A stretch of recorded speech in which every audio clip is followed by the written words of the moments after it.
എല്ലാ വില്ലേജിലും പോകണം. പാവപ്പെട്ടവരെയും വികലാംഗരെയും മരിക്കാൻ പോകുന്നവരെയും ഒക്കെ കണ്ടുപിടിക്കുക. എല്ലാവർക്കും അക്കൗണ്ട് ഓപ്പൺ ചെയ്ത് ഇൻഷുറൻസ് എടുത്തു വെച്ചോ. പക്ഷെ അവരുടെ ATM കാർഡും പാസ്ബുക്കും ഡെത്ത് സർട്ടിഫിക്കറ്റും ഒക്കെ നമ്മുടെ കയ്യിൽ വെക്കണം.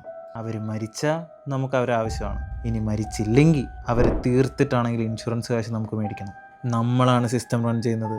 ASHA workers, local leaders, even ബാങ്കുകൾ വരെ നമുക്ക് വേണ്ടി വർക്ക് ചെയ്യും. ഇതാണ് ഓംകാരേശ്വർ മിശ്ര.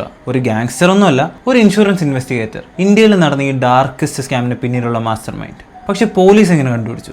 ഉത്തർപ്രദേശിലെ സംബലിൽ ഒരു ദിവസം നൈറ്റ് പെട്രോളിങ്ങിനിടെ അവരൊരു കാർ സ്റ്റോപ്പ് ചെയ്തു. അവരതിൽ നിന്ന് 11 ലക്ഷം രൂപയും UP നിന്നും ആസാമിൽ നിന്നും ഗുജറാത്തിൽ നിന്നൊക്കെയുള്ള ഒരുപാട് ഡെബിറ്റ് കാർഡ്സും പാസ്ബുക്സും പിന്നെ 1600-ലധികം ഫേക്ക് ഇൻഷുറൻസ് ക്ലെയിംസും കണ്ടെത്തി. ഇതിൻ്റെ എല്ലാം വിക്ടിംസ് പാവപ്പെട്ട രോഗികളായ വികലാംഗരായ ആളുകളായിരുന്നു. അതിൽ ചില ആളുകൾ ഇൻഷുറൻസ് ക്യാഷ് കിട്ടാൻ വേണ്ടി കൊല ചെയ്യപ്പെട്ടിരുന്നു. പല സ്റ്റേറ്റുകളായിട്ട് 100 കോടി മോഷ്ടിക്കപ്പെട്ടു.